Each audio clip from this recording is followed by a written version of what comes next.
اب ہم ایک قدم آگے بڑھتے ہیں علی. ہم آواز اٹھانے کی تو بات کرتے ہیں لیکن آپ آرگنائز کرنے کی بات کرتے ہیں.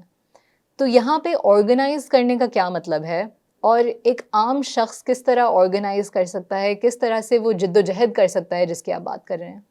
یہ آرگنائز کرنا اور بس اندھا دھند آواز اٹھانا یا آئسولیٹڈ آواز اٹھانا، اس کا یہی آپ پچھلے 2 سال کی اگزامپل سے ہی واضح ہے کہ ہم نے احتجاج کیا، ایک بندے پہ اس میں تشدد نہیں ہوا، بیانیہ کلیئر تھا اور آرگنائز طریقے میں تھا کہ وہ جو بینڈ تھا وہ اگر جی سی میں احتجاج کرنے آیا تو یہاں پہ ہمارے گروپ نے اس کو روکا، اور پرفارم کرنے آیا، امریکہ کا سافٹ امیج بلڈ کرنے آیا، اور اگر وہ کراچی گیا تو وہاں کا ہمارا جو یونٹ تھا اس نے ان کو وہاں پہ بھی روکا. تو اس طرح سے آرگنائز اسٹرگل جو ہے وہ چلتی ہے، مل کے ڈیمانڈز ڈسکس ہوتی ہیں، ان پہ بات ہوتی ہے، احتجاج کی اسٹریٹجی بنتی ہے، لایا عمل بنتا ہے، اور آرگنائز پرامن اور افیکٹو طریقے سے چیزیں چلتی ہیں. دوسری طرف اگر آرگنائز نہیں ہوتی تو اس طرح کے واقعات ہوتے ہیں جس طرح سے یہ KFC کا واقعہ ہوا ہے. تب لوگ جو بہتر سمجھتے ہیں، ایک دماغ جو بہتر سمجھتا ہے اس وقت اس طرح سے وہ ایکٹ کرتا ہے. اسی طرح سے BDS تحریک والا معاملہ ہے کہ ہم نے کیونکہ آرگنائزڈ ہیں، ہم ڈسکس کرتے ہیں بیٹھ کے، تو ہم یہ پرائرٹیز اور یہ ساری چیزیں جو ہیں مس انفارمیشن ساری کو فلٹر کرتے ہیں اور جو درست انفارمیشن پر مبنی قدم ہوتے ہیں وہ لیتے ہیں. لیکن اگر اسپونٹینیس ہو اور کٹے ہوئے ہوں تو پھر اپنی مرضی سے لوگ قدم لیتے ہیں اور کنٹرول میں بھی نہیں رہتے. تو اس لیے میرا خیال ہے آرگنائز طریقے سے اس کو دیکھنا ضروری ہے، اور آرگنائز طریقے سے دیکھنے سے آپ یہ بھی اندازہ لگاتے ہیں کہ یہ صرف اسرائیل نہیں ہے بلکہ یہ پورا نظام ہے جس کو چیلنج کرنے کی ضرورت ہے، یا یہ پورا نظام ہے جو کہ مختلف ملکوں کو اپنی لپیٹ میں لے رہا ہے. تو اس لیے آرگنائز ہونا بہت ضروری ہے. اور اگر ہمارے ناظرین کے لیے اگر کوئی شخص یہ ویڈیو دیکھ رہا ہے تو ان کے لیے نیکسٹ سٹیپس کیا ہونے چاہیے؟ ایک بات تو ہم نے یہ کر لی کہ آپ بالکل بوائیکاٹ کریں اور تصدیق کر کے ریسرچ کر کے بوائیکاٹ کریں. باقی جو ہم بات کر رہے ہیں کہ ایک منظم طرح سے آرگنائز کریں، وہ کس کے ساتھ آرگنائز کریں، کیا کریں، ان کے لیے کانکریٹ نیکسٹ سٹیپ کیا ہونا چاہیے؟ اگر اسٹوڈنٹ تنظیمیں ہیں تو میرا خیال ہے ان کو اگر اسٹوڈنٹ ہے کوئی تو ان کو اسٹوڈنٹ تنظیموں کو جوائن کرنا چاہیے. اپنے گروپس بنا لیں، اگر کسی آلریڈی ایگزسٹنگ گروپ کو نہیں جوائن کرنا چاہتے آپ پروگریسو اسٹوڈنٹس کلیکٹیو کو کر سکتے ہیں، BSO کو کر سکتے ہیں، اور اتنی تنظیمیں ہیں تو ان کو جوائن کرنا چاہیے. ادروائز اپنے گروپ بنا لیں، اس کی ممبرشپ کریں، کوئی بھی نام رکھ لیں اس کا، تو آرگنائز طریقے سے تاکہ اس کو چلا سکیں. اور ہمیں اس وقت ضرورت ہے کہ مسلسل جو ریاست کے قدم ہیں ان پر تنقید کریں، ان کو انالائز کریں، ان سے ڈیمانڈ کریں کہ وہ مختلف قدم ہو سکتے ہیں. جس طرح سے انٹرنیشنل کورٹ میں وہ حصہ بن سکتے ہیں اس سماعت کا، وہ یہاں پہ جو BDS کی تحریک ہے اس کا حصہ بن سکتے ہیں. فلسطینی طلباء کو اسکالرشپس دی جا سکتی ہیں. پہلے بھی فلسطین پر جب زیادہ کریک ڈاؤن ہوتا تھا تو وہاں کے جو سیاسی کارکن تھے یا طلباء تھے وہ باقی یونیورسٹیوں میں جا کے پڑھتے تھے، اور پھر واپس جب صورتحال بہتر ہوتی تھی وہ واپس جا کے بھی منظم کرتے تھے اس تحریک کو، اور پوری دنیا میں بھی وہ سولیڈیرٹیز بلڈ کرتے تھے. تو اس وقت میرا خیال ہے پاکستانی حکومت کو چاہیے کہ وہ فلسطینی طلباء جو کہ جن کی تعلیم ادھوری رہ گئی تھی، جو کہ ادھر کیمپوں میں ہیں، ان کی جس بڑی تعداد کو ابھی اسکالرشپ دے سکتے ہیں ان کو ادھر اسکالرشپ دینی چاہیے تاکہ ایک ٹھوس قدم اٹھایا جا سکے ان کی امداد میں. ابھی ہم نے اسٹوڈنٹ ایکٹیویزم کی بھی بات کی ہے کہ اسٹوڈنٹس کو اپنی یونیورسٹیز میں اپنے ارد گرد کسی تنظیم کو جوائن کرنا چاہیے یا تنظیم بنانی چاہیے تاکہ مل جل کر ایک منظم طرح سے فلسطین کے لیے آواز اٹھائی جا سکے. تو فلسطین تحریک میں اسٹوڈنٹ ایکٹیویزم کا کیا کردار ہے اور کتنی اہمیت ہے؟ میرا خیال ہے سب سے سینٹرل جو کردار رہا ہے وہ اسٹوڈنٹ ایکٹیویزم کا، اسٹوڈنٹ پالیٹکس کا ہی رہا ہے اس تحریک کو منظم کرنے میں، اور ہو بھی یہی سکتا تھا اور باقی بھی تحریکوں کے لیے یہی ہو سکتا ہے. اس کی وجہ یہ ہے کہ یہ جو کیپٹلسٹ سسٹم ہے اس نے اس طرح سے اسٹرکچرل وے میں سوشل پولیٹیکل جو بیسز تھیں ان کو توڑ دیا ہے. عوامی جو اتحاد کے یا اکٹھ کی جگہیں تھیں ان کو توڑ دیا ہے کہ صرف اسٹوڈنٹس ہی بچے ہیں۔ مثال کے طور پر ایک آفس میں جو ورکرز کی یونین تھی، ایک فیکٹری میں جو ورکرز کی یونین تھی، وہ ختم ہو گئی۔ اب ایک ورکر آئسولیٹڈ ہے، وہ احتجاج کرے گا، اس کو نکال دیا جائے گا۔ دوسرا، ان کی انکمز اتنی کم ہوتی ہیں کہ 2-4 دن بھی جاب پر نہ جانا کوئی ورکر افورڈ نہیں کر سکتا۔ اسی طرح سے جو پولیٹیکل پارٹیز ہیں وہ ایک اکٹھ کی جگہ ہوتے تھے جہاں پہ لوگ اکٹھے ہوتے تھے اور احتجاج کرتے تھے یا اپنی ان کی جو مطالبات ہوتے تھے ان کی نمائندگی ہوتی تھی۔ لیکن آپ دیکھیں کہ پاکستان میں جتنے بھی پچھلی 3-4-5 حکومتیں آئی ہیں 20 سالوں میں، ان سب کے جو وزیر خزانہ ہوتے ہیں وہ IMF سے آتے ہیں۔ تو ان کی جو پولیٹیکل پارٹیز کی اپنی ول ہے وہ بھی ختم ہو گئی ہے، تو وہ بھی عوام کی ترجمانی نہیں کر سکتی۔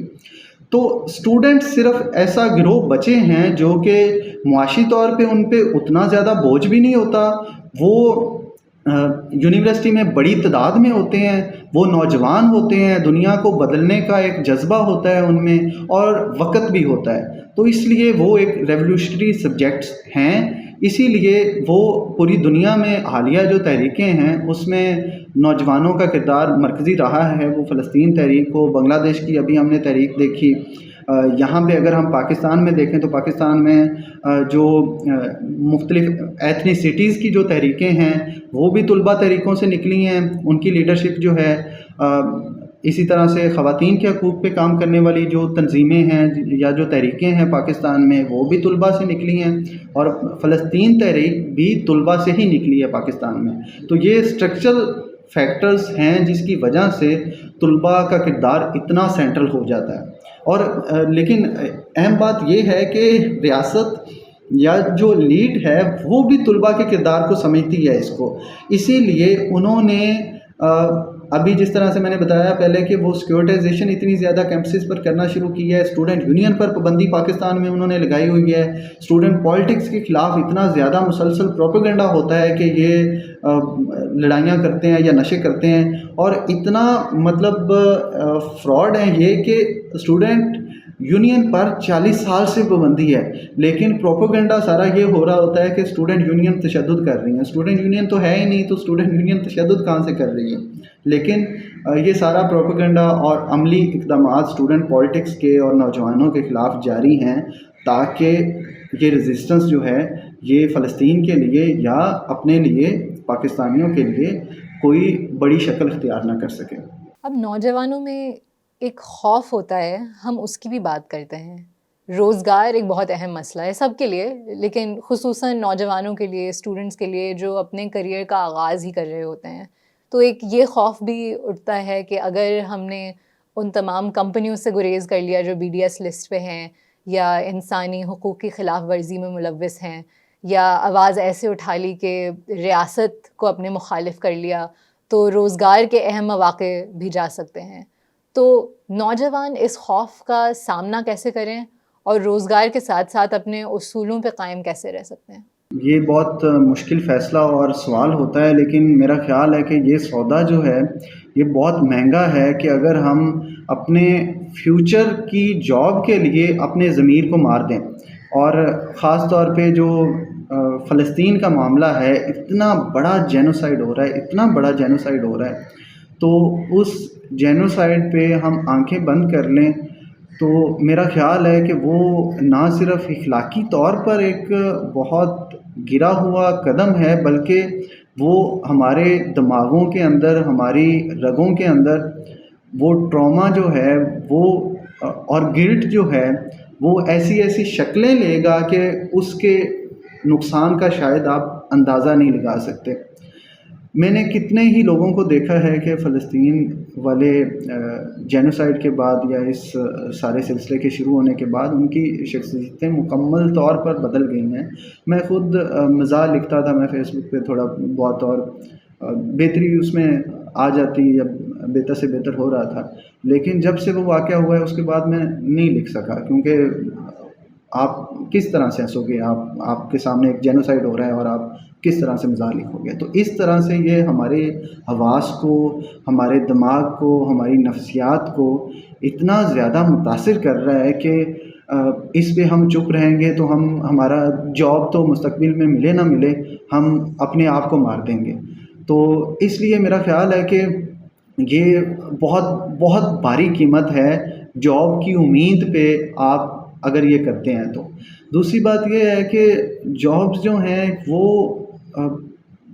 چند ایک ہی ان کمپنیوں کے تھرو مل رہی ہیں، باقی تو مجموعی طور پر ہمارے اسٹرکچر کو بہتر کرنے کی ضرورت ہے. جو اینٹی پیپل ایک نظام پوری دنیا میں قائم ہے، اور پاکستان میں بھی وہی ساری ایلیٹ جس میں عیاشیاں کر رہی ہے، اور وہ عوام کے ٹیکس کے پیسوں سے خود ٹیکس دیتے نہیں، عوام پہ ٹیکس لگا لگا کے اس سے عیاشیاں کر رہے ہیں، اور اس پہ کوئی ماحول نہیں کریٹ کرتے کاروبار کا. 2700 ارب کی سبسڈیز پاکستانی اشرافیہ لیتی ہے ہر سال حکومت سے. تو وہ جو اشرافیہ کی پالیسیز ہیں ان کو بدلنے کی ضرورت ہے. ان کو اگر نہ بدلا گیا تو ہماری حالت بہتر نہیں ہوگی. اور جس طرح میں نے کہا کہ فلسطین کے ساتھ یا یہ جو امپیریل آرڈر ہے اس کے ساتھ ہمارے مسئلے جڑے ہوئے ہیں، تو دیکھیں کہ اگر ایران سے ہم تجارت نہیں کر سکتے. کیوں نہیں کر سکتے؟ کیونکہ امریکہ نے منع کیا ہوا ہے، سامراج نے منع کیا ہوا ہے ہمیں. اگر ہم ایران سے تجارت کریں، ایران سے تیل، بجلی، باقی جو کتنی ہی چیزیں ہیں وہ ہمیں کتنی سستے قیمت پر مل سکتی ہیں اور بغیر ڈالر دیے مل سکتی ہیں.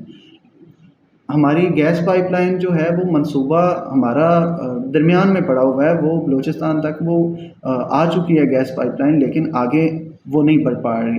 وہ اگر ادھر آ جاتی ہے تو ہماری بجلی کی قیمتیں، ہماری تیل کی قیمتیں، ہماری گیس کی قیمتیں کتنی زیادہ کم ہو جائیں گی.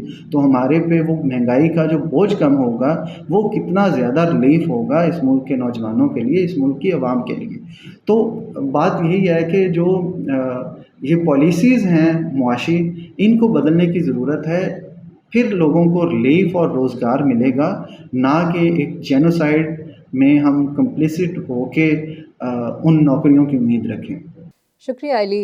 اس سب سے یہی ظاہر ہو رہا ہے کہ ہماری اپنی معاشی حالت اور ہماری فلسطین کے ساتھ یکجہتی سب جڑی ہوئی ہے. تو آج کی اس گفتگو کے اختتام سے پہلے میں چاہوں گی کہ آپ پلیز ہمیں فلسطین کی ایک شاعرہ ہیں ان کی نظم سنائیں اور اس کا پس منظر بھی بتائیں. یہ ہبہ ابو نادہ فلسطینی ایک شاعرہ اور ادیب تھیں، 32 سالہ، اور انہوں نے فلسطینی عوام کے جو مسائل ہیں اور دکھ ہیں ان کو اپنی نظموں میں بہت اچھے طریقے سے بیان کیا اور اپنی ناولوں میں. لیکن 2023 میں ابھی ہی جو جنگ مسلط ہوئی ہے اس میں غزہ اسٹرپ میں ایک ایئر اسٹرائک میں ان کی ڈیتھ ہو گئی، شہید ہو گئی ہے. تو ان کی ایک نظم ہے ہماری تنہائی، اس کو میں نے اردو میں ٹرانسلیٹ کیا ہے، وہ میں سناتا ہوں کہ وہ ہے کہ آہ ہم کس قدر تنہا ہیں، باقی سب اپنی جنگیں جیت چکے ہیں اور تمہیں کیچڑ و دلدل میں چھوڑ دیا گیا ہے. درویش کیا تمہیں نہیں معلوم، شاعری تنہا کو کچھ بھی واپس نہیں لوٹا سکتی، جو کھو چکا ہو، جو چھین لیا گیا ہو. ہم کس قدر تنہا ہیں، یہ جہالت کا ایک انوکھا دور ہے. لعنت ہو ان پر جنہوں نے ہمیں جنگوں میں تقسیم کیا اور پھر مل کر تمہارے جنازوں میں شریک ہوئے. ہم کس قدر تنہا ہیں، یہ زمین ایک کھلی منڈی ہے اور تمہارے عظیم ممالک اس میں نالام ہو چکے ہیں. ہم کس قدر تنہا ہیں، یہ مار دھاڑ کا انوکھا زمانہ ہے اور کوئی ہمارے ساتھ کھڑا نہیں ہوگا، کبھی بھی نہیں. آہ ہم کس قدر تنہا ہیں، اپنی نئی پرانی نظموں کو ضائع کر دو اور اپنے آنسو پونچھ دو، اور تم او میرے فلسطین تم اپنے آپ کو یکجا کر لو.